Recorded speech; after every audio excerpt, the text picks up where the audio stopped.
नमस्कार मंडळी, आपली परंपरा या आपल्या मराठी चॅनलवर आपल्या सर्वांचे सहर्ष स्वागत आहे. मंडळी, आजच्या व्हिडिओत आपण ऐकणार आहोत कामिका एकादशीची कथा. चला तर सुरू करूयात. पण त्याआधी आपली परंपरा या चॅनलला आत्ताच सबस्क्राईब करा, म्हणजे असेच नवनवीन माहितीपूर्ण व्हिडिओज तुमच्यापर्यंत सहज पोहोचतील. चला तर सुरू करूयात कामिका एकादशीची कथा. युधिष्ठिराने विचारले, हे देवा गोविंदा, तुम्हाला माझा नमस्कार. शयनी एकादशीचे व्रत व चातुर्मासाचे व्रत मी ऐकले. आता आषाढ वद्य एकादशीचे नाव व व्रत सांगा. भगवान श्रीकृष्ण म्हणाले, राजा, पूर्वी नारदाने विचारले असता ब्रह्मदेवाने पापाचा नाश करणारे जे व्रत सांगितले तेच व्रत मी तुला सांगतो, ऐक. नारदाने विचारले, हे प्रभो कमलासना ब्रह्मदेवा, आषाढ कृष्ण पक्षातील एकादशीचे नाव काय? तिची देवता कोणती? व्रताचा विधी कसा आहे? त्यापासून काय फळ मिळते? हे सर्व मी तुमच्या तोंडून ऐकू इच्छितो, तेव्हा कृपा करून सांगावे. तेव्हा ब्रह्मदेव म्हणाले, लोकांच्या हितासाठी मी सांगतो, ते ऐक. या एकादशीच्या दिवशी शंख, चक्र, गदा, पद्म धारण करणाऱ्या लक्ष्मीपती विष्णूंचे पूजन करावे व ध्यान करावे. या दिवशी मधु नावाच्या दैत्याचा वध करणाऱ्या माधवाचे, विष्णूचे जो पूजन व ध्यान करतो त्याला त्यापासून काय फळ मिळते ते ऐक. या एकादशीच्या दिवशी श्री विष्णूंचे पूजन केले असता जे पुण्यफळ मिळते ते गंगेमध्ये, काशीमध्ये, नैमिष अरण्यात किंवा पुष्कर क्षेत्रातही मिळत नाही. या पूजेमुळे जे फळ मिळते ते केदार क्षेत्रात स्नान केल्याने किंवा सूर्यग्रहणाच्या वेळी कुरुक्षेत्रात स्नान केल्यानेही मिळत नाही. तसेच या पूजेमुळे मिळणारे फळ गोदावरी नदीत सिंह राशीत गुरु आला असता व्यतिपात किंवा गंडक योगावर स्नान केल्यानेही मिळत नाही. जो मनुष्य समुद्र आणि वनांसहित सर्व पृथ्वीचे दान करतो त्याला मिळणारे पुण्यफळ आणि कामिका एकादशीचे व्रत करणाऱ्याला मिळणारे पुण्यफळ सारखेच असते. जो मनुष्य सर्व साहित्यासह प्रसवकाली गायीचे दान करतो त्या गोदानाचे पुण्यफळ कामिका एकादशीचे व्रत करणाऱ्याला मिळते.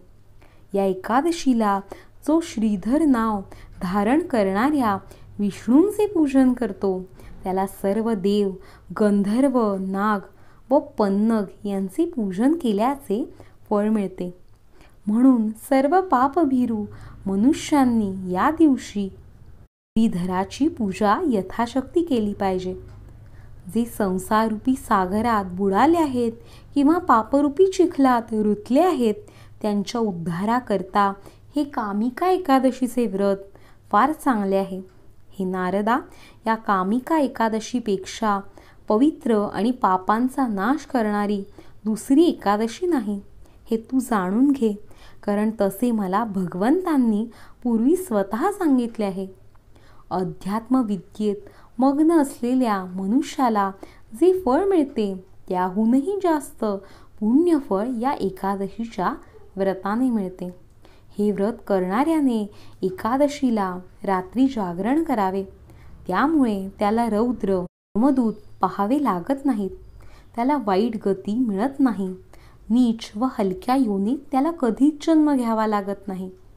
योगी लोकांनी कामिका व्रतानेच मुक्ती मिळवली, म्हणून स्वतःवर नियंत्रण ठेवणाऱ्या मनुष्यांनी सर्व प्रयत्न करून हे व्रत करावे.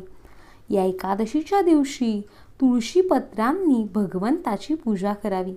म्हणजे कमळाचे पान जसे पाण्यातून अलिप्त असते त्याप्रमाणे तो पापापासून अलिप्त राहतो.